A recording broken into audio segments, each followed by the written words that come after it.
L'objectif pour les organisateurs de ce festival des rizières de Mahamouda Diola, ce village de la commune de Kataba, est l'atteinte de l'autosuffisance en riz. Pour y arriver, les composants de Mahamouda Diola ont tout bonnement décidé de mettre l'accent sur la sensibilisation. Didier Djemé, président de la jeunesse de Mahamouda Diola. Le festival des rizières, les objectifs visés sont énormes. Les objectifs sont énormes. Nous rendons grâce à Dieu parce que ce n'est pas du tout facile, d'autant plus que nous sommes novices. Depuis l'an dernier jusque-là, on organise, il n'y a pas de dette. On n'a jamais noté une dette. L'an dernier, nous avions dit que nous allons cultiver les rizières pour le festival de cette année. Nous avons emblavé 2 hectares et nous avons récolté. Nous avons eu 1 tonne et 12 sacs. Un festival dont la 2e édition a réuni plusieurs centaines de personnes venues de tous bords. Pour retourner à la terre, ces populations ont plus besoin de matériels agricoles. Notre objectif, c'est de lutter contre l'autosuffisance alimentaire.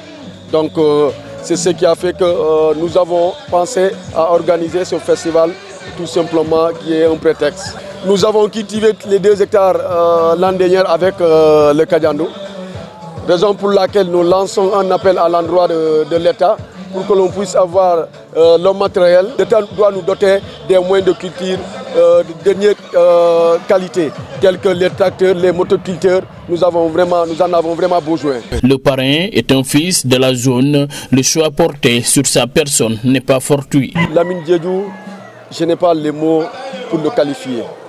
Comme on m'a présenté, je n'ai pas hésité à le contacter. Le jour que je l'ai contacté, vers 19h, avant 23h, il a accordé. C'est parce que ses compétences vraiment sont énormes.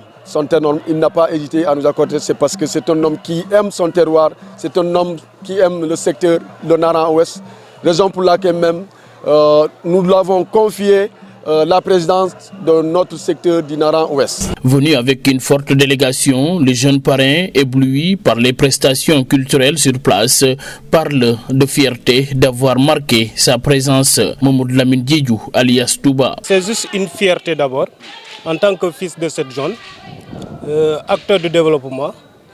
Et les populations du village de Mahamouda Diola ont pensé à moi de me choisir parrain de cette 2e édition. Donc c'est un honneur pour moi et une grande fierté pour moi. Ce qui m'a séduit, c'est d'abord la présence des femmes.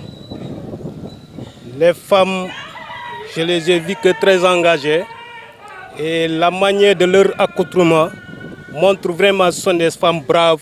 L'occasion ne pouvait être meilleure que celle-là pour le président de l'association des 9 villages du Nara-Ouest d'évoquer la lancinante question de l'avancée du sel dans les rizières. Le salé domine actuellement, elle est en train de ravager presque toutes les rizicultures, toute la culture qu'ils sont en train de faire. Ils ne produisent rien.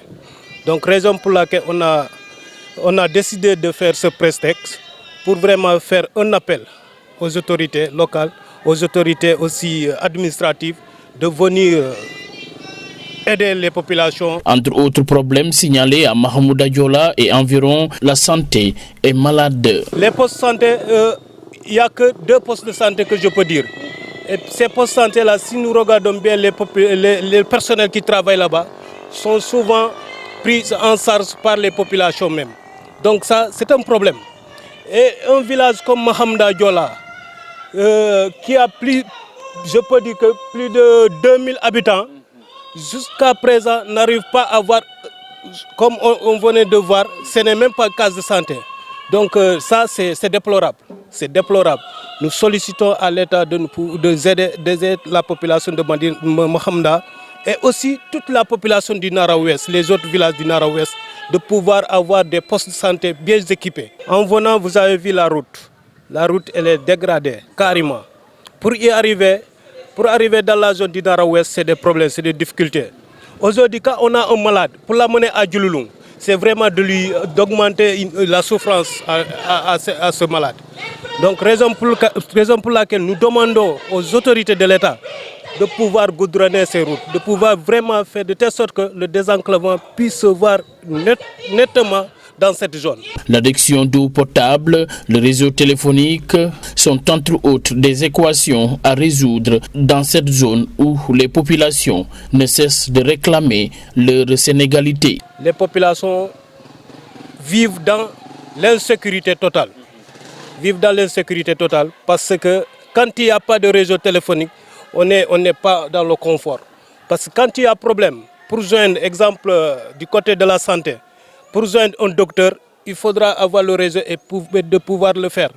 Mais malheureusement, nous souffrons de ce secteur. Et tout récemment, le gouvernement a lancé un plan qu'on dit New Deal.